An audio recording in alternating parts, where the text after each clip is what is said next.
Corona డివిజన్లో రాబోయే local body సెలక్షన్స్లో మనం బలోపేతం చేసే దిశగా ఇవాళ కమిటీలన్నీ కూడా అన్ని చోట్ల కమిటీలు వేసి రాబోయే లోకల్ బాడీ ఎలక్షన్స్లో మనం బలోపేతం చేసే దిశగా ఈరోజు పార్టీ అడుగులు పడుతూ ఉన్నాయి.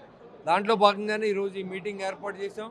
వాళ్ళందరి దగ్గర ఏదైతే అప్లికేషన్ అన్నీ స్వీకరించిన తర్వాత పార్టీకి పంపించిన తర్వాత వారి నిర్ణయం వారు తీసుకుంటారు. మా నాయకుడు అధినాయకుడు ఆదేశాల మేరకు ఎవరిని ఎక్కడ నిలబెట్టాలి, ఎక్కడ మనం బలంగా ఉన్నాం, ఎక్కడ బలంగా మనం ఉంటే అక్కడ మనం పోటీ చేయాలనేది మన ఆలోచన. దానికి ఇవాళ కూటమి నిర్ణయానికి కట్టుబడి మనం పనిచేయాల్సిన అవసరం ఉంటుంది. కోఆర్డినేషన్ కమిటీ ఉంటుంది.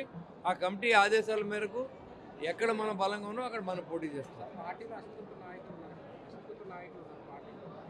దేంట్లో లేదు, కుటుంబంలో కూడా అసంతృప్తి ఉంటుంది. మీరు మీడియా పరంగా అసంతృప్తి నాయకులు ఉన్నారంటే ఎవరిని చెప్పమంటారు? నాకు తెలియదు, మేమంతా కలిసి ఉన్నాం.